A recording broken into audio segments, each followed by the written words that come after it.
Eto guys 'no, ilang araw na 'tong ano, ilang araw na 'tong napag-uusapan. Kahapon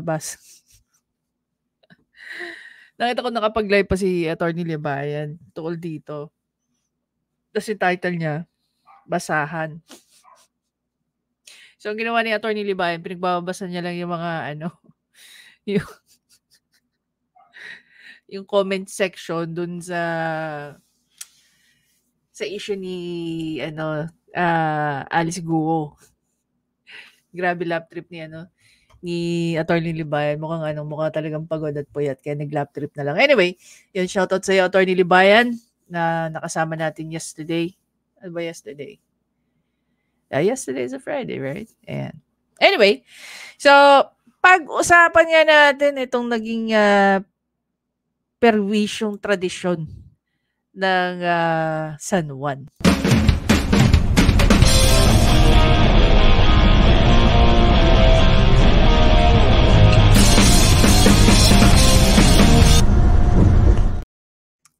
Okay guys, pakinggan nga natin tong news na to. Then, marami tayong papakita mga videos. Then, I would really love to hear your thoughts about this, no?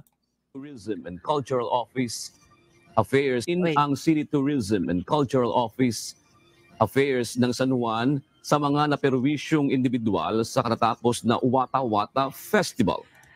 Okay guys, even before we get into that, ano nga ba yung Wata Wata Festival na yan? So, ayon dito kay Copilot, also known as Basaan Festival. Guys, napakatagal na nito. So, it's celebrated every 24th of June in San Juan, Metro Manila, and other communities throughout the Philippines in honor of Saint John the Baptist, the patron saint of San Juan. The festival involves dousing people with water to commemorate St. John's baptismal role in preparing for the coming of Jesus Christ. Children, grown-ups, and visitors engage in water wars, and other wet games using dippers, hoses, and even water pistols. In rural areas, people take a swim at the beach, river, or local spring. Excuse me. Believing that even a sprinkle of splash of water brings blessing. Four popular celebration occur in Balayan, Batangas, Kalumpit, Bulacan, Aliaga, Nueva Ecija, and Cavite City. However, the festival has faced criticism for reckless water dousing incident, including one involving muriatic acid. Wow. Really? That's worse. Hindi na makatarungan yun, guys. Kung meron ng ganon. Anyway, here we Batay go. sa Balik nilabas tayo. na pahayag ng pamahalang lungsod, umabot sa kanilang tanggapan ang mga ulat at reklamo sa nangyaring gulo sa Basaan noong Lunes, June 24. Sa ngayon, sinusuri na nila ang mga video upang matukoy kung sino-sino ang lumabag sa City Ordinance 51 Series of 2018 at iba pang umiiral na batas. Nangangalap na rin sila ng ebidensya para sa posibleng pagsampa ng reklamo. Hinikayat din nila ang mga may karagdagang videos at pictures na isumite ito sa kanilang tanggapan upang maproseso at makilala ang mga... Alam mo, sa totoo lang, even if you don't, send it dun sa kanilang office, siguro i-search lang nila yung Wata Wata Water Festival. Doon nila makikita yung naging pag-ugali ng kanilang mga ng kanilang mga constituents. Actually, yun yung pangit dun eh. Nagre-reflect din. Okay? Yung pag-uugali ng mga mamayan nyo doon sa pangalan ng lungsod ninyo. I'm gonna give you one very good example, okay? Pag ang mga Dabawenyo magpunta, hindi ko inaano to, pero observe nyo lang ha. Pag ang mga Dabawenyo magpunta rito sa Metro Manila, maniwala kayo sa hindi, maghahanap yan ng pedestrian lane. Hindi yan tatawid kung saan-saan gaya na ginagawa ng mga common na Manileño o yung mga taga Metro Manila. Another thing, yung mga Dabawenyo, maghahanap yan ng basurahan, hindi yan basta-basta magtatapon ng basura kahit saan. Naka-embed na sa kanila yung disiplinang ganun. Nasa katawan na nila, nasa practices na nila. Kaya ang Davao City, hindi naman po sila kinikilala dahil sa mga politiko nila, sa mga produkto nila, pero mas nakikilala sila dahil sa paano nagpo-project ang kanilang mga constituents, ang kanilang mga kababayan sa Davao City. And even before ako magpunta ron, I've heard so many great things about them.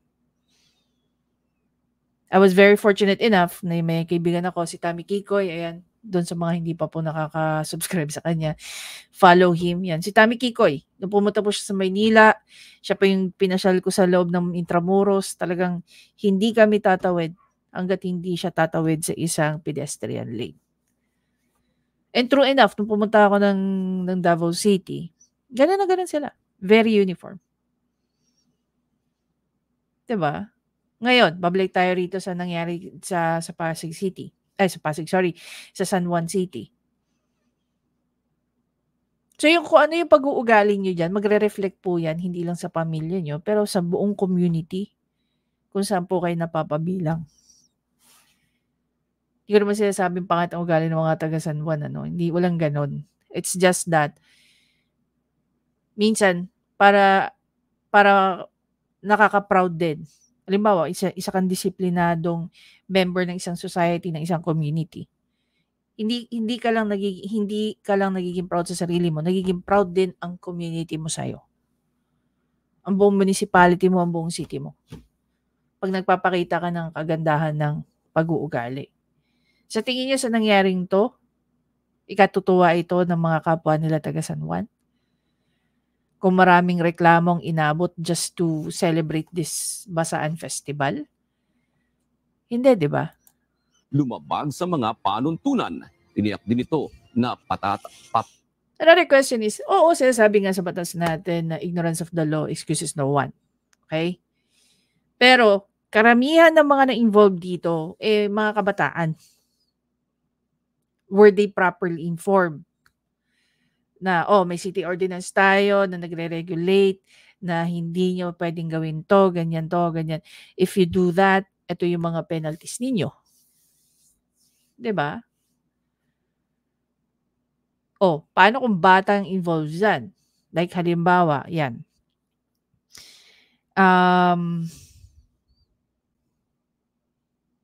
So may mga gamit nga ron na nasira. Mga cellphone, mga documents, nabasa, bla bla bla, lalala. Ito bang mga batang to na involved dyan? Pwede niyong kasuhan ng malicious mischief? Kung halimbawa cellphone man ang nasira, kaya ba ng mga yan na magbayad?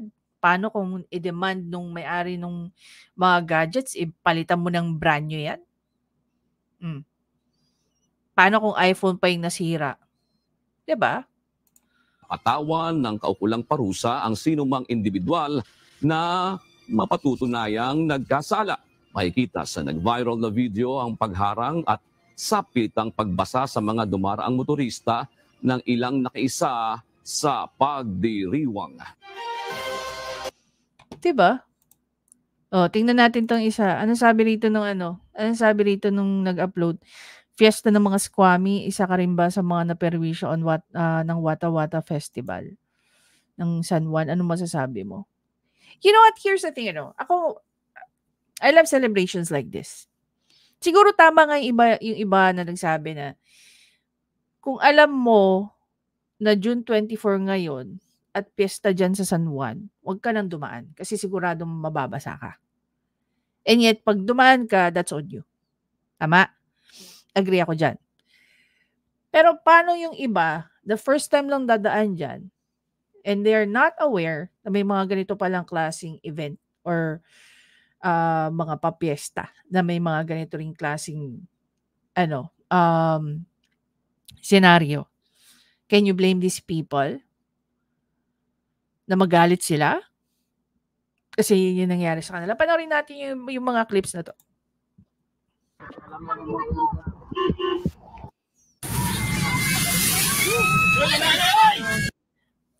I think ito, para sa akin ito, basahin mo sa labas, pero yung basahin mo papasok ganyan, this is so wrong. This is very wrong. Wata Wata Festival tradisyon Galit na si ate. o konsumisyon. Wata Wata Wata F. Ang kasiyahang ito ay pinagdiriwang upang magbigay respeto kay St. John the Baptist. Pero dito lumalabas ang pagkademonyo ng mga tao. Sobrang Ewan ko, no? Sobrang sikat na sikat tong taon to ngayon. Sa demonyo ng mga tao. Sobrang daming tao ang naperwisyo dahil sa konsumisyong dulot ng mga tao dito. Isa na dito si Kuyang Ryder na nagtratrabaho lamang upang makapag-provide sa kanyang pamilya. Makikita sa video na nakikiusap siyang wag nang basahin dahil may mga gamit siyang iniingatan. Ngunit hindi siya pinagbigyan. At nung kanyang hinawi ito upang hindi mabasa ang mga gamit, ay nagalit at sinuntok siya sa ulo. Ganito ba talaga sa San Juan, mga pikon at asartal? Sila na namirwisyo, sila pagalit. Yan yung sinasabi ko, tingnan nyo yung ano ng video. Yung pangit na ginawa ng isa, pwedeng ma-generalize yan eh. Oh, pakinggan nyo ulit. At sinuntok siya sa ulo. Ganito ba talaga sa San Juan? Ganito ba talaga sa San Juan? Mga pikon At asartal. Sila na na-generalize agad kayo. Can you blame the netizen for that? No, of course not. Of course not. Because normally, you're not supposed to do that. Yung nakiusap na sa'yo, tapos ikaw pagalit, sinuntok mo yung tao, pwedeng kasuhan yung mga ganun. namirwisyo, sila pagalit. Lakas ng amats nyo, Mayor Francis Zamora Galaw-Galaw. Ang daming napeperwisyo. Dapat nang ipatangal tong piyestang ito kung magiging sanhilang ito ng perwisyo sa mga tao. Kung gusto mo pang tahakin ng iba pang mga issues, mag-like and follow para sa iba. I don't know bakit pero nakita ko siya. Sa unang-una, di ko sinaktan si Manong, binasa ko lang siya. Nagpaalam ako sa kanya, kuya, babasahin kita, sabi niya. Hindi pwede kasi may meeting siya, binasa ko pa rin, piyeste. Is that even a reason? Diba? Is that even a reason? Ang hindi rin maganda, may naglabas ng buong ng buong details niya. Guys, this is a breach of data privacy. Just so you know, kung sino man nang gumawa ng fake account na to. Ilalagay niyo tong taong to sa alanganin. 'Di ba? Wala lang i-report ko to ha. More.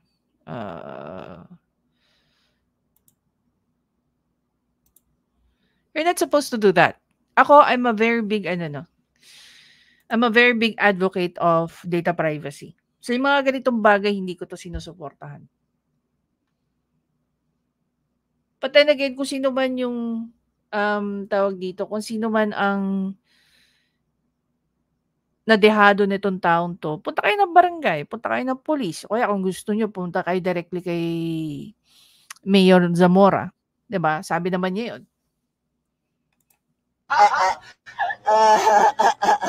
Okay, dadaanan sa kapag yung 24, alam ng mga taong bayan yan. No, hindi lahat ng tao alam. Hindi naman din responsibilidad ng mga tao na malaman kung anong ganap dyan sa inyo. Not unless kung araw-araw silang dumadaan sa inyo, then aware sila, maliban sa residente. 'Di ba? Nandito na tayo kay Mayor Zamora. Ano sabi ni Mayor Zamora sa nangyari dyan sa wata-wata na yan? Labag po sa City Ordinance number 51 series of 2018, meron pong mga penalties yan base sa ordinansa. Okay, so ang first offense po ay a fine of 2,500 pesos and 1-day community service. Ang second offense po ay 3,500 pesos and 3 days community service. At ang third offense po ay 5,000 pesos at 1 to 6 days of imprisonment. Pero yun nga po, hinihikayat ko po ang ating mga mamamayan na pumunta po sa aking opisina, lalong-lalo na yung mga naging biktima, no? Sapagkat mas gusto ko po na talagang pumunta sila rito at sila ang mag-file ng kaso direct po sa ating mga piskal upang yung revised penal code mismo ang magamit laban sa kanila kung saan mas malaki ang magiging parusa sa kanila, maaari silang makulong base sa kanila mga ginawa. Kasi po base sa kanilang kataruntuhan ginawa. Okay, ano nga ba ang tingnan natin. Ito na naman tayo, no? Malicious mischief.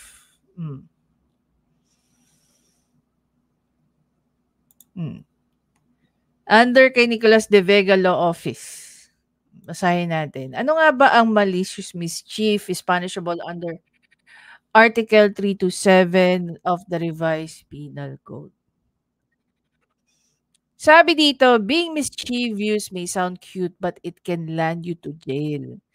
Childish as it may sound, destroying the property of another is a punishable crime by Article 327 of the Revised Penal Code.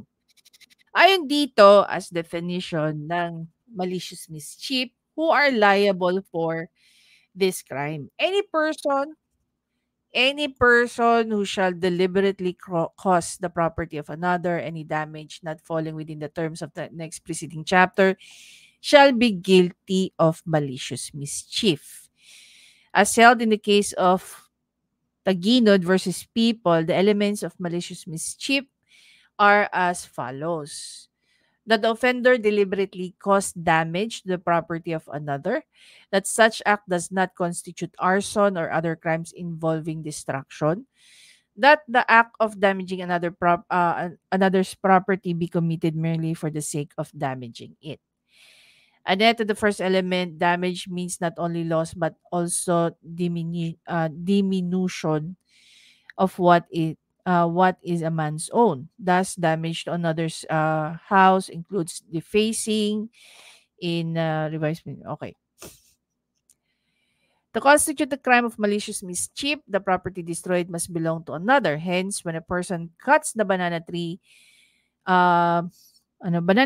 as an authorized occupant or possessor of the land, the first element is absent since he merely cut down his own plantings. Now, with regards to the third element, the essence of this felony is that the offender should have not only be general intention to carry out a felonious act, but that he should act under the impulse of a specific desire to inflict injury to another. Okay? To inflict injury to another. Thus, destroying the fence to another to vent his anger or disgust is considered as a malicious mischief. Like, halimbawa, nagwawala ka, ganun mo yung gate, diba? Tapos nasira. Malicious mischief is punishable by imprisonment or a fine. So, okay? Destroying property of others may seem trivial and foolish. However, once found guilty of such crime, you may be imprisoned or slapped with a fine. The duration of imprisonment and amount of fine will depend on the value of the property destroyed. This is governed by Article 328 and 329 of the Revised Penal Code. So, the by prison correctional in its minimum and medium period, if the value is damage cost exceeds 200,000 pesos. Arresto mayor if it's over 40,000. Arresto menor if it's it will not exceed 40,000. Other mischief not included in the preceding article.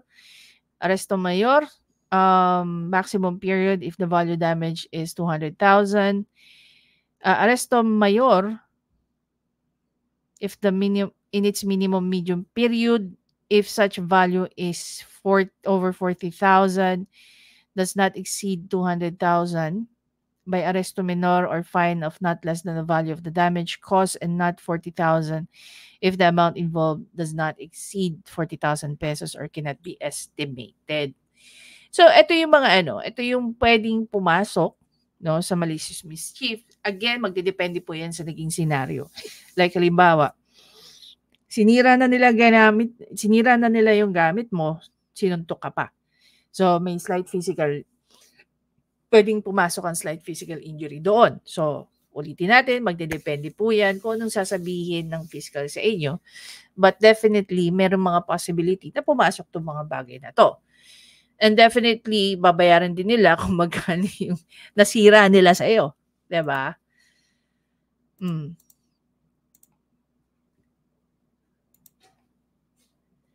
Ayan, gaya nito, delivery rider na nasiraan ng cellphone at binatukan. Nasiraan ka na ng cellphone, binatukan ka pa. Nagreklamo sa mayor.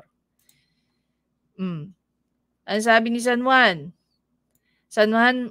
Juan vows legal assistance for those affected by Basaan 2024. O, 'di ba? So, it's not a good news for those people. Ako, sa totoo lang, gaya niyan, pinapakita rito, nandiyan pa si Mayor Zamora. Any tradition ng mga kapistahan, ako ini-enjoy ko yan. No, kahit pa yung mga ganitong senaryo. But of course, with limitation sana, no? Sa totoo lang, dati hindi naman ganito eh. First time na nagkaroon ng balita, no? Sa akin na-experience ko, first time ko nakakita ng ganitong news about sa basaan. Dati masaya lang ang basaan eh. Tapos, pag babasain ka, sa labas lang ng sasakyan. Hindi ka naaabot na hanggang sa loob, bubuksan yung pinto mo, or sa loob ng jeep, sasabuyan ka ng tubig. Hindi tama yun. Para sa akin, hindi talaga tama yun. Lalong-lalo na kung ang mga taong to, either meron silang mga appointment, lalo na kung meron silang mga job interview, talagang sasabog ka talaga. Imagine niyo nakaperwisyo ka na, tatanggalin pa ni Mayor Zamora yung masaya saan ng tradisyon ng San Juan. Diba? Ano rin yan eh, kagagawan din ninyo yan eh. So, isipin mo kagagawan ng ilan, magsasuffer ang karamihan. Diba? Anyway guys, again, maraming salamat sa panonood. Belated happy fiesta po sa San Juan. No, doon sa mga nag-enjoy. I hope na magiging sobrang memorable sa inyo yan kasi baka yan na yung huli. Baka naman mahilit nyo pa si Mayor in the next coming years, no? Kung siya pa Mayor nyo. Yun lang, lagyan po natin ng limitation and most probably meron lang certain areas. Pagdating dun sa mga very busy na kalsada, i-eliminate na natin yan sa mga basaan. Diba? And bigyan rin syempre ng fair warning ang mga taong dumadaan dyan, especially yung mga madalas nang bumabiyahe dyan, na dapat aware sila na itong araw na to, tas may specific lang sanang oras na merong mga basaan. Diba? Hindi naman siguro maghapon kailangan yung mambasa ng tao. Diba? Anyway then, again, maraming salamat. I'll see you in the next video. Bye guys!